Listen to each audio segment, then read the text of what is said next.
कन्या राशि वाले बंधु, आप सभी का बहुत बहुत स्वागत है कन्या मंथन भिंड यूट्यूब चैनल में। तो कन्या राशि वालों, जरा ध्यान से समझना, नवरात्रि के इन पवित्र दिनों में भूल कर भी किसी को मत दे देना अपनी ये एक छोटी सी चीज।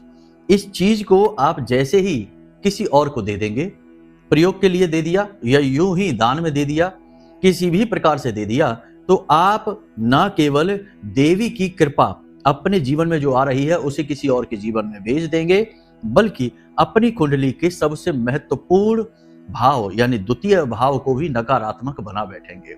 द्वितीय भाव को कुंडली की तिजोरी कहा जाता है, क्योंकि आप कहीं से भी धन कमा कर लाइए, आपका धन आपकी कुंडली के दूसरे भाव में दिखाई देता है।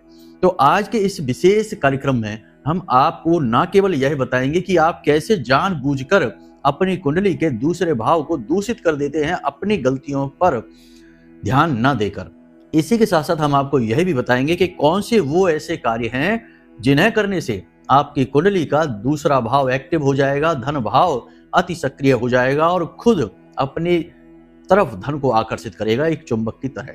और जब द्वितीय भाव में धन आकर्षित होगा तो आपके घर में, क्योंकि वही आपका परिवार है, वही आपका घर है, तो आपके घर में धन लक्ष्मी का आगमन हो जाएगा। और जब धन लक्ष्मी घर में आएगी तो सबके चेहरे पर मुस्कुराहट होगी, आपके जीवन में खुशियां होंगी और आपके जीवन से दुख दूर हो जाएंगे। बंधुओं, याद रखना कि हमारे शास्त्रों में कहा गया है कि जीवन के 4 प्रमुख आधार हैं: अर्थ, धर्म, काम और मोक्ष। इसी के लिए इंसान इस धरती पर आता है। इसमें सबसे पहले अर्थ है, फिर धर्म है। पहले धन कमाइए। संसार में आए हैं तो संसार को सुचारू रूप से संचालित करने के लिए धन कमाइए, इसीलिए अर्थ पहले है। फिर धर्म को बीच में लाइए, यानी आपके द्वारा कमाया गया धन कहीं गलत कार्यों में प्रयोग ना हो जाए, आप ही उसे अपने मद में होकर गलत कार्यों में प्रयोग ना कर लें, इसलिए धर्म को भी अर्थ के साथ जोड़ा गया है। फिर कामनाएं, क्योंकि धन आते ही कामनाएं पूर्ति करने की ओर भागता है जीव, लेकिन बीच में धर्म यदि आ जाए तो धन और कामना के बीच में धर्म का संतुलन बन जाता है और फिर गलत रास्ते पर धन खर्च नहीं होता, यानी कि आत्मा पर नकारात्मक कर्मों के बंधन नहीं बंधते हैं। और उसके बाद होता है मोक्ष, यानी जीवन का आधार धन से ही शुरू होता है, क्योंकि यह संपूर्ण संसार धन से संचालित होता है। हो सकता है कि हमारी बातों से कुछ लोग सहमत ना हो, क्योंकि अल्प ज्ञानियों से बहस कौन करे। इसलिए अगर आप सहमत हैं तो अच्छी बात है, नहीं सहमत है तो कोई बात नहीं है। थोड़ा और जीवन के बारे में गहराई से विचार करिए, अपने जीवन की मूल समस्याओं के बारे में विचार करिए। केंद्र में धन ही है जिसकी वजह से आपके जीवन में समस्याओं की शुरुआत हुई है। बाद में भी समस्याएं चाहे कैसी भी दिखती हो, कि पति पत्नी के बीच विवाद है, पिता पुत्र में विवाद है, या फिर पुत्र घर छोड़कर चला गया, या किसी भी प्रकार की समस्या है, कारण उसका धन ही है अगर जड़ में जाकर देखेंगे तो, क्योंकि ये सारा संसार धन से ही संचालित हो रहा है। इसीलिए पहला सुख है निर्मल काया, दूजा सुख है घर में माया, यानी कि दूसरा सबसे महत्वपूर्ण, आपके स्वयं के अलावा दूसरा सबसे महत्वपूर्ण कारक धन बताया गया। इसीलिए माता लक्ष्मी की हर इंसान पूजा करता है, कामना करता है कि महामाई की कृपा बरसे। तो आज का यह कार्यक्रम विशेष तौर पर इसी पर आधारित है कि कौन सी है वह आपकी गलती जिसकी वजह से आपका धन भाव खराब हो जाता है, कैसे उस धन भाव को हम संतुलित करेंगे और उसकी पॉजिटिव एनर्जी का जीवन में प्रयोग करेंगे, ताकि माता लक्ष्मी का आपके जीवन में आगमन हो जाए। याद रखना कि धन भाव जो है इसका स्वामी जो है वह शुक्र है और कारक गुरु है, यानी ज्ञान भी है। और शुक्र यानी माता लक्ष्मी तभी आएंगी जब आपको ज्ञान होगा, और ज्ञान जीवन का आधार है। समस्या यह है कि ज्ञान के बीच में अल्पमति हमेशा आ जाती है और कुतर्क आ जाते हैं और ज्ञान को अवरुद्ध कर देते हैं। इसी वजह से बहुत सारे लोग जो बहुत कुछ जान सकते थे या जानते हैं, लेकिन अपने झूठे दम्भ और अभिमान की वजह से, अल्पमति की और कुतर्कों की वजह से उसी ज्ञान का प्रयोग नहीं कर पाते और मूर्खों की तरह जीवन भर कष्ट भोगते रहते हैं और अंत में यही कहते रहते हैं कि सब कुछ बेकार है, दुनिया खराब है, ये तो नर्क है, यहाँ तो दुख भोगने के लिए पैदा होते हैं। तो ये सब बातों के चक्कर में ना पड़ना, जो आज हम आपको बताने जा रहे हैं। इस ज्ञान को यदि आपने प्रयोग कर लिया तो केवल 31 दिनों के अंदर अंदर आपके जीवन में धन का आगमन होगा, हर तरफ से होगा, चाहे रुका हुआ धन हो, चाहे कोई आपका पैसा दबा कर बैठा है, दे नहीं रहा है, चाहे आपका पैसा कहीं अटका हुआ है, चाहे आपने कहीं इन्वेस्ट कर रखा है और प्रॉफिट की उम्मीद कर रहे हैं, जबरदस्त लाभ हो गए, यानी हर तरफ से आपके जीवन में पैसा आकर्षित होने लगेगा।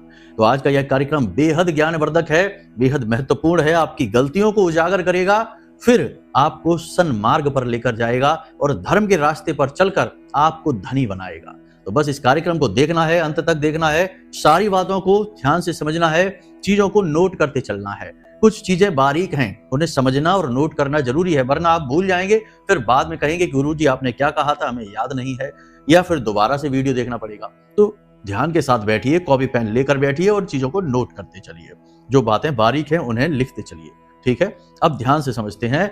चलिए आज के इस महत्वपूर्ण कार्यक्रम को शुरू करें। महामाई को याद करते हुए, महामाई के दिन ही चल रहे हैं, आज से नवरात्र प्रारंभ हो चुके हैं, तो कमेंट बॉक्स में पूरे भक्ति भाव से लिख डालिए, जय मां भद्रकाली कृपा करो। महामाई बहुत दयालु हैं, आपके निवेदन को जरूर स्वीकार करेंगी और आपके ऊपर उनकी कृपा अवश्य होगी। तो चलिए बंधु, अपने मूल विषय को शुरू करते हैं। अब ध्यान से सुनिए। प्यारे मित्रों, हमारे अत्यंत प्रिय और परम पूज्य अमिताचार्य जी के पास माँ बगलामुखी और माँ भद्रकाली की साधनाओं का वर्षों का अनुभव है और माता रानी की इनके ऊपर पूर्ण कृपा और सिद्धि है। आचार्य जी ने अपने सटीक कुंडली विश्लेषण और श्रेष्ठतम उपायों के माध्यम से हजारों लोगों के जीवन को खुशियों से भरा है। आचार्य जी का कुंडली विश्लेषण और उपाय करवाने का तरीका इतना अद्भुत है कि जीवन के हर एक दुख और कष्ट का कारण जड़ से ही समाप्त हो जाता है। फिर समस्या चाहे जैसी भी हो, कर्जा बहुत बढ़ गया हो, व्यापार चल नहीं रहा हो, बीमारियों में आप बर्बाद हो चुके हो, रिश्तों में प्रेम समाप्त हो चुका हो, या फिर नौकरी ही ना मिल रही हो, विवाह में देरी होती हो, कैसी भी समस्या हो, इन समस्याओं का कारण क्या है, कौन सी महादशा परेशान कर रही है, कौन सा दोष लगा हुआ है, सब कुछ आचार्य जी इतना सटीक बताते हैं कि वर्षों वर्ष के दुख कुछ ही दिनों में समाप्त हो जाते हैं। अगर आपके जीवन में भी कोई ऐसी संकट की घड़ी है तो यही सही समय है जब आप पूज्य आचार्य जी के हाथों से अपनी कुंडली का विश्लेषण करवाएं और वर्षों से चल रहे दुखों और संकटों के इस चक्र से बाहर निकल जाएं। प्यारे मित्रों, अभी वीडियो में दिए गए नंबरों पर फोन करिए और अपनी कुंडली का श्रेष्ठतम आकलन करवा डालिए। जिंदगी बदलने का ये सबसे बड़ा मौका हाथ से मत जाने दीजिएगा। जय माई की, महामाई आपका कल्याण करे। क्या ऐसा कारण है जिसकी वजह से धन लक्ष्मी की कृपा आप तक नहीं पहुंच पाती है? मेहनत करने के बाद भी फल नहीं मिलता है। जब भी बात पैसे की आती है, बात अटक जाती है, मेहनत पर पानी फिर जाता है। ऐसा क्यों होता है? कुछ चीजें हैं जो आपकी भी कमियों को बताएंगी, ध्यान से समझिए। कुछ कमियां आपके अंदर भी हैं। एक ऐसा इंसान जो कभी ना कहना नहीं जानता है, कभी धनी नहीं हो सकता है, कभी वह पैसे को आकर्षित नहीं कर सकता है, ना ही दैवीय कृपा को आकर्षित कर सकता है, क्योंकि यह दुनिया, यह संसार इस प्रकार से बना हुआ है कि यहाँ बहुत सारे लोग ऐसे हैं जो दूसरों के संसाधनों का शोषण करके दूसरे के जीवन से सकारात्मक ऊर्जा को खींचकर अपने जीवन को संचालित कर रहे हैं। यही उन्होंने व्यवसाय बना रखा है। आप यदि इंसानियत दिखाएंगे, रिश्ते नातों का लिहाज जरूरत से ज्यादा करेंगे, तो आप हमेशा दूसरों की ही सेवा में लगे रहेंगे। आप अपने जीवन के बारे में कभी सोच ही नहीं पाएंगे और ये आपकी बर्बादी का सबसे बड़ा कारण बनेगा। तो सबसे पहले, हर जगह नहीं लेकिन किन्हीं जगहों पर आपको ना अवश्य कहना ही होगा। आप समझ जाइए कि यह व्यक्ति कैसा है, क्या काम आपसे करवाना चाहता है, कैसी इसकी उम्मीदें हैं। यदि जरा भी मिलावट दिखाई दे, दोष दिखाई दे, उससे पल्ला झाड़ लीजिए, ना कह दीजिए। कोई जरूरत नहीं है, बिल्कुल डरने की जरूरत नहीं है। ऐसे लोग आपसे कभी रिश्ता नहीं तोड़ेंगे, वे हमेशा आपसे चिपक कर रहेंगे, क्योंकि आज नहीं तो कल आप उनके काम आ ही जाएंगे। लेकिन आपको ना कहना तो सीखना ही पड़ेगा। यह सबसे बड़ा दोष होता है, सबसे बड़ी समस्या होती है। अब छोटी सी बातें और हैं जिन्हें ध्यान से समझिए। अपने काम को छोड़कर इधर उधर टाइम पास करना, गप्पे हाँकने में ज्यादा मन लगना, अपने जीवन के बारे में गंभीर ना होना और कुतर्क और फिजूल के सवालों में जीवन को बर्बाद करते रहना। कोई भी आकर जब आपको कुछ अच्छा बताए तो उसकी बात को गंभीरता से ना लेना, हमेशा कुतर्क के दायरे में उसे रखना और उल्टे सीधे विचारों से उसकी बात को खारिज कर देना। देखिए, जब कोई इंसान, ज्ञानी व्यक्ति आपके सामने आता है और वो कुछ बात बता रहा है, तो जरूरी नहीं कि वे बातें सब झूठ ही हों। कुछ बातें ऐसी भी होती हैं जिनसे कि हमारे जीवन में सफलता के दरवाजे खुल जाते हैं। लेकिन अगर हम हर बात को शक की नजर में देखेंगे, हर इंसान पर शक करेंगे, हर व्यक्ति की बात को झूठ और गलत साबित करते फिरेंगे, तो फिर हमें मार्ग कहां से मिलेगा, ज्ञान कहां से प्राप्त होगा। भगवान तो स्वयं प्रकट होंगे नहीं हमारे सामने, तो किसी न किसी व्यक्ति के माध्यम से जो बातें आपके जीवन में आ रही हैं उन्हें गंभीरता से लीजिए, हर बात को समझिए, जो ठीक लगे उसे प्रयोग करिए, जो ठीक ना लगे उसे छोड़ दीजिए, लेकिन कम से कम एक सही तर्क संगत बातों का आकलन तो करिए। अगर ये आदत आपने बना रखी है कि हर बात झूठ है, सब बकवास है, लोग तो ऐसी ही बातें करते रहते हैं, हम तो अपनी मर्जी के मालिक हैं, अपने ही मन से सब कुछ करेंगे, तो ये विचारधारा बर्बादी की ओर लेकर जाती है। अपने आप को सब कुछ समझना, दूसरों को कोई अहमियत ही ना देना, ये आदत भी खराब होती है। यदि ये आदत है आपके अंदर, इसे तुरंत निकाल फेंकिए। अब तीसरा दोष जो आपके अंदर है, जो धन लक्ष्मी के आगमन को आपके जीवन में रोकता है, वह है भावनात्मक होकर निर्णय लेना। भावनाओं को बीच में रखना अच्छी बात है भाई, आप सबसे प्रेम करते हैं, सबके बारे में सोचते हैं, अच्छी बात है, लेकिन लोग आपके बारे में क्या सोचते हैं यह भी मायने रखता है। हर व्यक्ति आपका अपना सगा नहीं है, आपका अपना प्रेमी नहीं है। आपके आसपास जितने भी लोग हैं उन्हीं में आपके बहुत बड़े विरोधी, शत्रु भी छुपे हुए हैं, और कुछ तो इस हद तक आपसे नफरत करते हैं कि आपके ऊपर क्रियाएं भी करा देते हैं, आपके रास्ते में जानबूझकर रुकावटें उत्पन्न करते हैं, रोड़े अटकाते हैं, लेकिन ऊपर ऊपर से वे आपके हमदर्द बनने की दिखावा करते हैं, कोशिश करते हैं। अब ऐसे व्यक्तियों के चक्कर में यदि आप भावुक होकर निर्णय लेंगे तो आपकी तो बर्बादी तय है। इसलिए जब भी जीवन के बारे में कोई महत्वपूर्ण निर्णय लेना है तो भावनाओं को उठाकर एक तरफ रख दीजिए और बिल्कुल व्यवहारिक, तर्क संगत और प्रैक्टिकल डिसीजन लीजिए, निर्णय लीजिए। उसी से आपको तरक्की मिलेगी, आप एक कदम आगे बढ़ेंगे। हमेशा याद रखना कि आज का जो समय है यह भावना प्रधान नहीं है, यह प्रैक्टिकल टाइम चल रहा है, व्यवहारिक समय है। इस समय में भावनाओं को बीच में लाकर निर्णय लोगे, हमेशा पछताओगे। बातें सत्य हैं, थोड़ी कड़वी हैं, हो सकता है किसी को अच्छी लगे, किसी को ना लगे, तो भावनाओं को बीच में कभी नहीं लाना है। महत्वपूर्ण निर्णय जीवन के पूर्ण व्यवहारिकता के साथ लेना है, किसी की भी भावनाओं की कदर नहीं करनी है। ये बात बहुत कठोर है, स्वीकार करने में नहीं आती, लेकिन यही सत्य है। जी हाँ, बहुत सारे उदाहरणों से हम अपनी बातों को समझा भी सकते हैं, बता भी सकते हैं, परंतु कार्यक्रम इस चक्कर में बहुत लंबा हो जाएगा। तो ये सारी चीजों को आप समझते चलिए, समझदार को इशारा ही काफी होता है, बाकी तो फिर विनाशकाली विपरीत बुद्धि है ही। तो यहां तक आपने समझ लिया कि क्या दोष होते हैं। अब चीजों को लेन देन करना, अदला बदली करना, अपनी चीज किसी और को दे देना, किसी की चीज खुद प्रयोग करना, ये आदत यदि आपके अंदर है तो आप पूरी तरह से बर्बाद रहेंगे। कभी जिंदगी में एक कदम भी तरक्की नहीं कर पाएंगे। अगर एक कदम आगे बढ़ेंगे तो 10 कदम पीछे खींच लिए जाएंगे।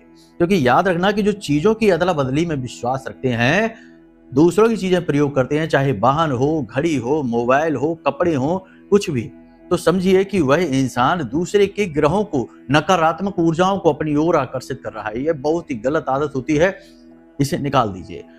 3-4 चीजें ऐसी हैं जिन्हें कभी भी किसी को भी अपनी प्रयोग करने के लिए नहीं देनी चाहिए, जैसे कि घड़ी। अपनी घड़ी कभी किसी को नहीं देना है, अपना मोबाइल कभी किसी को नहीं देना है, अपने वस्त्र जो पहनते हैं, जूते चप्पल जो पहनते हैं, किसी को भी प्रयोग के लिए नहीं देने हैं। और सबसे महत्वपूर्ण कि अपना वाहन कभी किसी को भी चलाने के लिए भी नहीं देना है, प्रयोग के लिए भी नहीं देना है।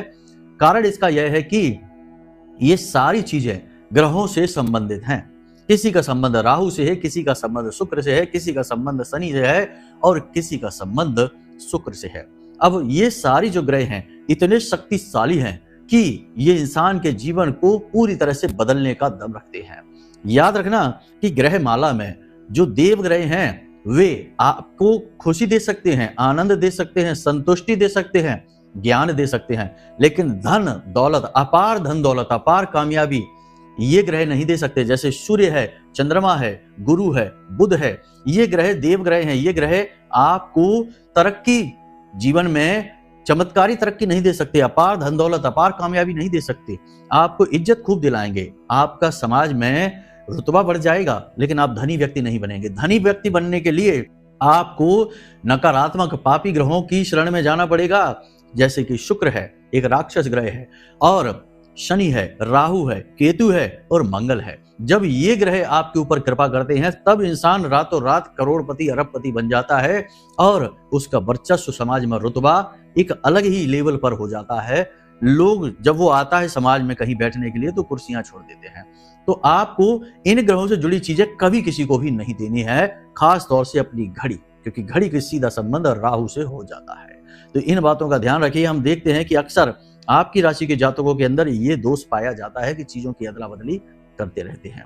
अब बात करते हैं कि कौन सी है वह एक चीज, लेकिन उससे पहले आपको बता दें कि आपकी कुंडली का दूसरा जो भाव है, अपनी कुंडली उठाकर आप देखिए, अपनी कुंडली में देखिए कि दूसरा भाव जो है वह, पहला तो लगन हो गया, उसके बाद दूसरा भाव है, वह भाव जो है वह धन की तिजोरी कहा जाता है। उसमें धन दिखता है कि आपके पास जीवन में कितनी धन दौलत होगी। यदि आपने उस भाव को दूषित कर दिया तो आप जीवन में कभी धनी नहीं बन सकते। अब जैसे कि कहा जाता है, यत्र नार्यस्त पूज्यन्ते रमन्ते तत्र देवता। अब जहां नारियों का सम्मान है वहां देवताओं का वास होता है, और नारियों का सीधा संबंध शुक्र से होता है। और आपकी कुंडली का दूसरा भाव जो है, उसका भाव का स्वामी जो है वही शुक्र ही है, कारक ग्रह गुरु है। अब गुरु क्या है? ज्ञान है और आपसी पारिवारिक मेल है, खास तौर से पति पत्नी के बीच आपसी प्रेम को दिखाता है। और शुक्र एक स्त्री तत्व को दिखाता है, दाम्पत्य सुख को दिखाता है। जो भी व्यक्ति स्त्रियों का अपमान करता है, खास तौर से अपने ही घर की स्त्रियों का, अपनी बहन, अपनी माँ और खास तौर से अपनी पत्नी का अपमान दिखाता है, करता है, उसे नीचा दिखाता है, समय समय पर उसकी बेइज्जती कर देता है, उसके ऊपर माता लक्ष्मी की कृपा कभी नहीं होती है, उसका दूसरा भाव हमेशा दूषित रहता है। वह फिर चाहे कितनी ही मेहनत करे, कितना ही धन कमाए, आपके उसके जीवन में पैसा एकत्रित नहीं हो सकता। उसकी तिजोरी खाली रहेगी, जेबें खाली रहेंगी, बैंक बैलेंस खाली रहेंगे, चाहे वह लाखों रुपए, करोड़ों रुपए क्यों ना कमाए। बहुत सारे ऐसे लोगों की कुंडली हमारे पास आती है जो कहते हैं कि गुरुजी बहुत पैसा कमाते हैं, लेकिन पैसा रुकता ही नहीं, पैसा दिखाई देता ही नहीं, बस एक तरफ से आया दूसरी तरफ से चला गया। तो ये क्या दिक्कत है? तो यही समस्या है कि आपकी तिजोरी खुली हुई है और तिजोरी में कुछ भी बनेगा कैसे? खुली तिजोरी तो कोई भी लूट ले जाएगा। तो ऐसी स्थिति आपके पास बनेगी ही। याद रखना कि पुरुषों के अंदर यह भाव रहता है कि वे धन कमा कर लाते हैं तो वे सबसे ऊपर हैं, और स्त्रियां जो घर का संचालन कर रही हैं उन्हें दूसरे दर्जे पर रखा जाता है। लेकिन हमारा जो हिंदू धर्म है वह स्त्रियों को प्रथम दर्जे पर रखता है। उन्हें घर की लक्ष्मी कहा जाता है क्योंकि वे शुक्र हैं। घर की लक्ष्मी इसीलिए कहा जाता है कि स्त्रियों के बिना घर दूषित हो जाता है। किसी घर में यदि कोई स्त्री नहीं रहती, केवल पुरुष ही पुरुष रहते हैं, तो उस घर के 2 कदम अंदर, यानी घर में 2 कदम अंदर रखते ही कोई भी समझ जाएगा कि इस घर में स्त्री नहीं है, क्योंकि उस घर में से दुर्गंध आएगी, उस घर में अव्यवस्थाएं दिखेंगी, उस घर में नकारात्मकता दिखेगी। तो जो घर की सकारात्मकता है, पॉजिटिव एनर्जी है, वह स्त्रियों की वजह से है। तो आप जो भी कमा कर लाते हैं, आप श्रेष्ठ नहीं हैं।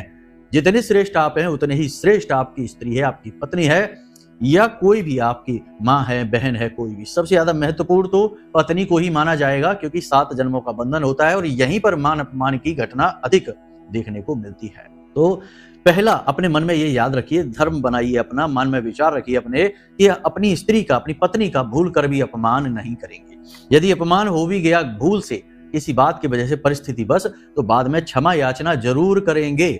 याद रखना कि वह अपने आप में एक स्वतंत्र जीव है, वह आपके रिश्ते से जरूर बंधी है, लेकिन आपकी गुलाम नहीं है, तो उससे क्षमा याचना जरूर करनी है। यदि आप इस भाव को उत्पन्न करेंगे, आपके जीवन में पैसा रुकना शुरू हो जाएगा, आपका द्वितीय भाव जो है वह सक्रिय होना शुरू हो जाएगा। इसी के साथ साथ अब छोटी छोटी बातें हैं, इन्हें ध्यान से समझिए, इससे आपका दूसरा भाव पॉजिटिव एनर्जी से भर जाएगा। क्या करना है? दूसरे भाव यानी शुक्र, यानी कि आपकी पत्नी या आपके घर में कोई भी स्त्री है, मान लो आपका विवाह नहीं हुआ है तो आपकी माँ, आपकी बहन, कोई भी स्त्री, शुक्र जो है वह स्त्री ग्रह कहा जाता है, तो कोई भी स्त्री। अब आपको क्या करना है कि गुरुवार के दिन, क्योंकि इसका कारक ग्रह गुरु है, तो गुरुवार के दिन स्त्री को जो है कुछ भी पीले रंग की मिठाई लाकर दीजिए खाने के लिए, कुछ भी पीले रंग का गिफ्ट दे दीजिए, उपहार दे दीजिए, पीले रंग की कोई साड़ी, कोई वस्त्र, कुछ नहीं तो एक छोटा सा रूमाल, एक दुपट्टा, या फिर कुछ भी मीठे रंग की कोई मिठाई लाकर उन्हें दे दीजिए खाने के लिए। जैसे ही वो खाएंगी या वस्त्र पहनेगी, चेहरे पर मुस्कुराहट आएगी, आपका दूसरा भाव मजबूत हो जाएगा। ये प्रयोग बहुत छोटा सा है, लेकिन इस प्रयोग का फल बहुत बड़ा है, रिजल्ट बहुत बड़ा है। आप इस प्रयोग को करके देखना, गुरुवार के गुरुवार इस प्रयोग को करना है और आप चमत्कार देखेंगे। इसीलिए गुरुवार की पूजा पति पत्नी को एक साथ करनी चाहिए। गुरुवार की पूजा का बहुत बड़ा महत्व है।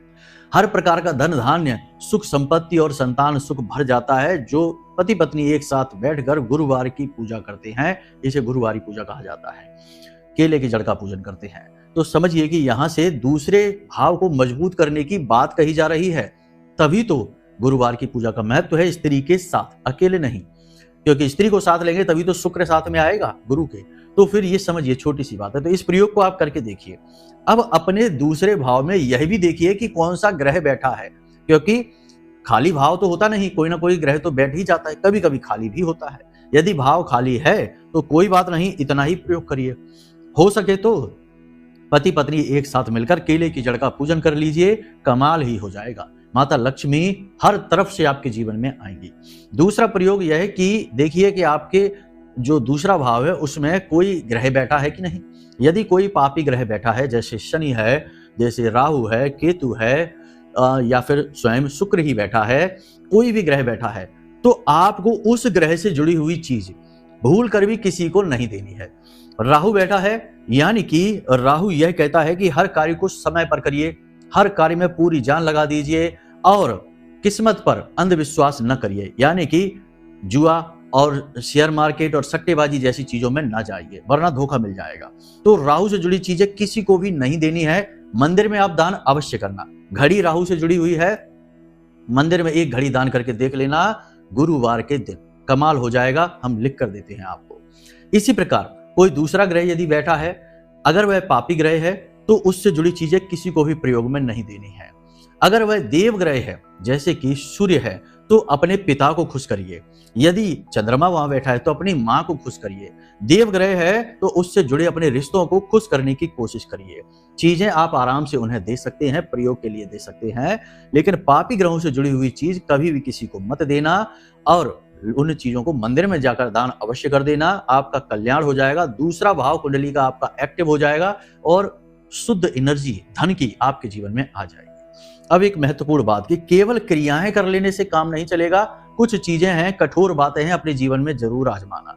कि पापी ग्रह हमेशा धन देते हैं, करोड़पति बनाते हैं, अरबपति बनाते हैं, लेकिन पापी ग्रहों की अपनी शर्तें होती हैं, कठोर शर्तें होती हैं। उनका पालन न करने वाला हमेशा उनका शिकार बनता है। इसीलिए आपने देखा होगा कि राहु, केतु, शनि, मंगल, इनके चक्कर में जाने कितनों की जिंदगी बर्बाद हुई है। तो आप समझिए कि इनकी शर्तें क्या हैं। इनकी सबसे बड़ी शर्त यह है कि गलत कार्य जीवन में नहीं करना है, शोषण करके धन नहीं कमाना है, जुआ, शराब, सट्टेबाजी, नकारात्मक चीजों से, मांसाहार से दूर रहना है और अचानक से धन कमाने की कोशिश नहीं करनी है। अगर ये ग्रह आपके खुश हो गए तो खुद ही आपको अचानक से धन देंगे, रातों रात करोड़पति बनाएंगे। फिजूल में आपको अपना दिमाग लगाने की जरूरत नहीं है। जो आप कर रहे हैं उसी में आपकी तरक्की के मार्ग खुल जाएंगे। ये छोटी छोटी सी बातें हैं, इनका जो ख्याल रखता है उस इंसान का उद्धार निश्चित होता है, उसका दूसरा भाव एक्टिव हो जाता है, माता रानी की उसके ऊपर विशेष कृपा होती है। अब एक चीज के विषय में जो हमने आपको बताया वह यह है कि धर्म से जुड़ी हुई कोई भी चीज, जैसे रुद्राक्ष है, कोई भी नग है, रत्न है, या पूजा पाठ की सामग्री है, या कोई धार्मिक ग्रंथ है, नवरात्रि के दिनों में इन्हें किसी को भी मत दे देना। इत्र भी पूजा पाठ की सामग्री का ही हिस्सा है, इसे भी किसी को मत दे देना। कोई भी पूजा पाठ की सामग्री नवरात्रि के दिनों में किसी को भी यूं ही प्रयोग के लिए या यूं ही किसी भी कारणवश उपहार में, गिफ्ट में मत दे देना, वरना आप बर्बाद हो जाएंगे। क्योंकि नवरात्रि में दैवी शक्तियों का जागरण होता है और इन शक्तियों का आपके लिए जागरण हो रहा है।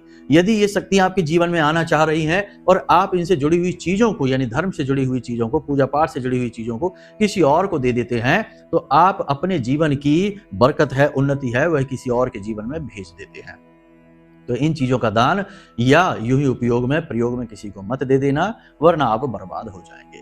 तो बस बंधुओं, इन बातों को ध्यान में रखिए और नवरात्रि है तो नवरात्रि में पूजा पाठ, ध्यान अवश्य करिए।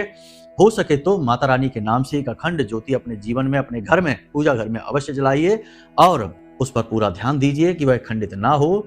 नवरात्रि समाप्त होते होते आपके जीवन में माई की कृपा आएगी और आपकी हर मनोकामना पूरी होगी, यदि आप इस क्रिया को कर लेते हैं, इन बातों को मान लेते हैं। बस इतने में ही आपका काम हो जाएगा, ज्यादा कुछ करने की जरूरत नहीं है।